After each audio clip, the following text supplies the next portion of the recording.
Principios en el software de entrada y salida.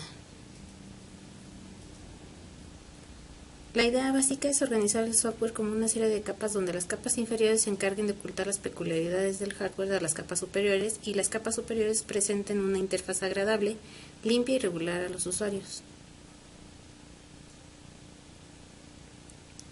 Objetivos del software de entrada y salida. Independencia del dispositivo. Debe ser posible escribir programas que se puedan utilizar con archivos de distintos dispositivos sin tener que modificar los programas para cada tipo de dispositivo.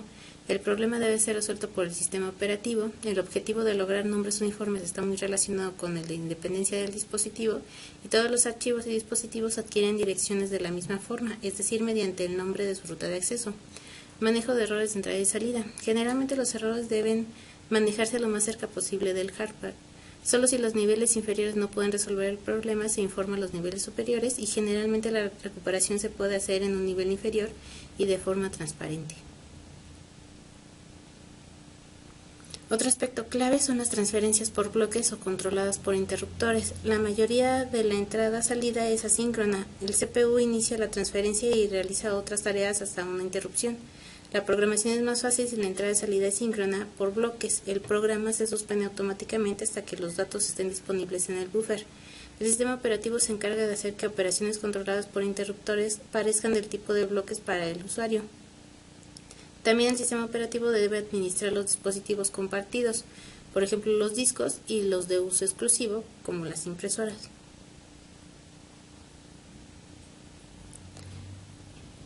Generalmente el software de entrada y salida se estructura en capas.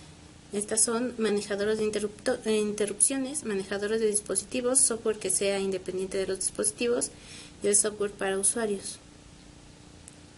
En la imagen podemos ver las capas y cómo se ordenan.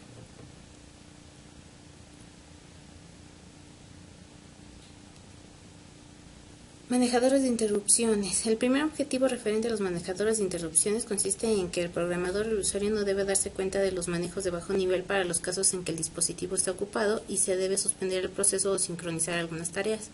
Desde el punto de vista del proceso o usuario, el sistema simplemente se tardó más o menos en responder a su petición. Manejadores de dispositivos. El sistema debe proveer los manejadores de dispositivos necesarios para los periféricos, así como ocultar las peculiaridades del manejo interno de cada uno de ellos, tales como el formato de la información, los medios mecánicos, los niveles de voltaje y otros. El manejador de disco debe estimar el lugar donde se encuentra en realidad el bloque solicitado. Después verificará si el motor de la unidad funciona y si el brazo está colocado en el cilindro adecuado. Envía los comandos al controlador al escribir en los registros de dispositivos del mismo.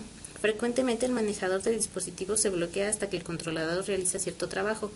Una interrupción lo libera de este bloqueo.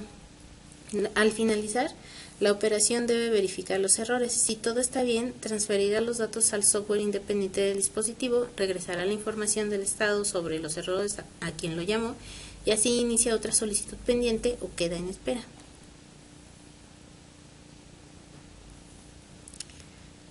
Software que sea independiente de los dispositivos. Este es un nivel superior de independencia que el ofrecido por los manejadores de dispositivos. Aquí el sistema operativo debe ser capaz, en lo posible, de ofrecer un conjunto de utilerías para accesar periféricos o programarlos de una manera consistente. Por ejemplo, que para todos los dispositivos orientados a bloques se tenga una llamada para decidir si se desea usar buffers o no, o para posicionarse en ellos.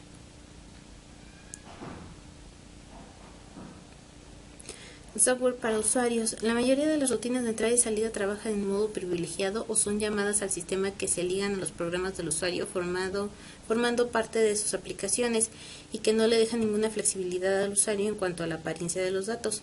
Para imprimir un archivo, un proceso genera todo un archivo por imprimir y lo coloca en el directorio de spooling. El proceso especial único con permiso para utilizar el archivo especial de la impresora debe imprimir los archivos en el directorio. Se evita el posible problema de tener un proceso de usuario que mantenga un recurso tomado largo tiempo.